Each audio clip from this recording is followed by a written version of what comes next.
በቦሌም ኢትዮጵያ የባህር በር ባለቤት ትሆናለች። ከ10 ዓመት በኋላ የኢትዮጵያ ሕዝብ ብዛት 200 ሚሊዮን ሊደርስ ይችላል። 200 ሚሊዮን ሕዝብ በ2 ሚሊዮን ሕዝብ መታፈን የለበትም። ሀገራችን የተፈጥሮ ሀብቷን እንዳትጠቀም በውስጣዊ ግጭት እንድትተራመስ ለዘመናት በደህንነት ኋላ ቀርነት እንድትቆይ የሚፈልጉ ታሪካዊ ጠላቶቻችን ሴራ በጀግናው ሰራዊታችን ጀግንነት በመላው ህዝባችን ድጋፍና በመሪዎቻችን በሳል አመራር ሰጪነት ወደ ሰላምና ልማት እየተሸጋገርን እንገኛለን። የተፈጥሮ ሀብታችንን ተጠቅመን እንዳንበለጽግ የሚሰሩ ታሪካዊ ጠላቶቻችንና የባዕድ ቤት ባይ ኃይሎች እኩይ ሴራ በማክሸፍ የልማት የሰላምና የመንሰራራት መንገዳችንን ጀምረናል።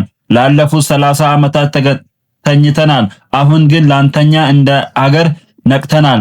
የሀገራችን የህልውና ጥያቄ የሆነውን የሰላም የልማትና የባህር በር ተጠቃሚነትን እናሳካለን። ፊልድ ማርሻል ብርሃኑ ጁላ ዛሬ በ118ኛው የመከላከያ ሰራዊት ቀን በዓል ላይ ከተናገሩት የተወሰደ ነው።